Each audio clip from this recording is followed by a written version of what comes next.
गांव जंगल के पास एक पुरानी खंडहर जैसी हवेली थी जिसे लोग भूतिया हवेली के नाम से जानते थे। इस हवेली के बारे में कई तरह की डरावनी कहानियां प्रचलित थीं। कोई कहता कि वहां एक औरत की आत्मा भटकती है तो कोई कहता कि रात को हवेली के अंदर से बच्चों के रोने की आवाजें आती हैं। सालों से यह हवेली वीरान पड़ी थी और किसी ने भी इसमें रहने की हिम्मत नहीं की थी।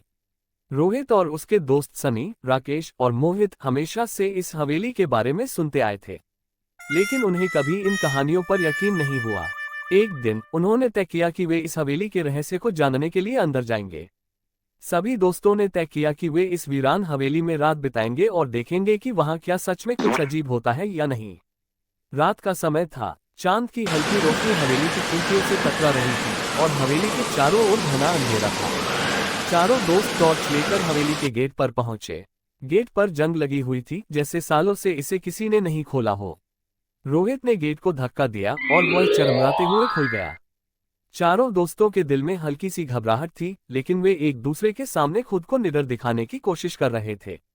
हवेली के अंदर घुसते ही एक अजीब सी ठंडक का एहसास हुआ। हवेली की दीवारें जर्जर हो चुकी थीं और फर्श लकड़ी का था, जो हर कदम पर चरमराने लगता था। दीवारों पर पुराने और धुंधले चित्र लटके हुए थे, जिनमें से कुछ के चेहरे पूरी तरह मिट चुके थे। अचानक हवेली के अंदर से किसी के चलने की आवाज आई। सनी ने तुरंत कहा, मैंने कहा था ना, हमें यहाँ नहीं आना चाहिए। रोहित ने उसकी बात को टालते हुए कहा, डरने की कोई जरूरत नहीं, ये सब हमारे दिमाग का वहम है। सभी ने अपनी टॉर्चें जलाकर हवेली का जायजा लेना शुरू किया। हवेली में कई कमरे थे जो अब पूरी तरह से खाली हो चुके थे, लेकिन जैसे ही वे एक बड़े हॉल में पहुंचे, वहां का माहौल और भी अजीब हो गया। हॉल के बीचों बीच एक पुरानी लकड़ी की कुर्सी पड़ी थी और उसके पास एक टूटा हुआ झूमर लटक रहा था। तभी अचानक एक दरवाजा जोर से बंद हुआ। सभी चौंक गए और दरवाजे की ओर देखने लगे। दरवाजे के पीछे से किसी के रोने की आवाज आने लगी।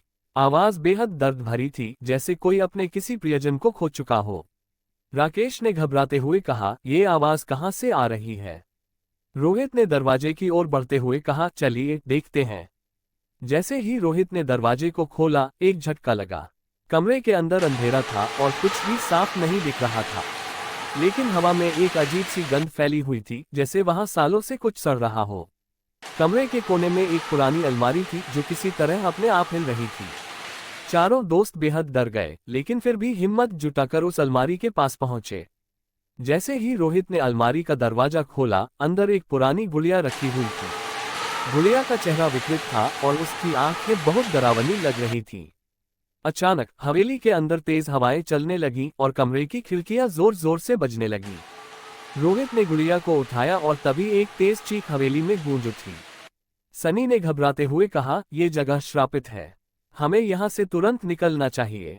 सभी दोस्त दरवाजे की ओर भागने लगे, लेकिन दरवाजा अपने आप बंद हो गया था। हवेली में अब सिर्फ अंधेरा, ठंड और डरावनी चीखें थीं। रोहित ने दरवाजे को खोलने की कोशिश की, लेकिन वह किसी तरह से लॉक हो चुका था।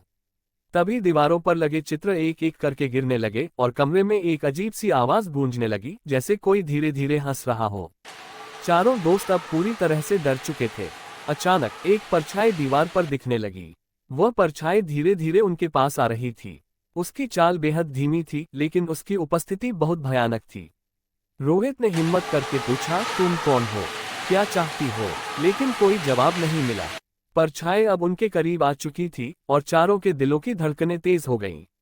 तभी अचानक वह परछाई गायब हो गई और कमरे में सब कुछ शांत हो गया। लेकिन ये शांति सिर्फ कुछ पलों के लिए थी। तभी एक जोर की धमाके की आवाज हुई और रोहित को कुछ अदृश्य ताकत ने हवा में उछाल दिया।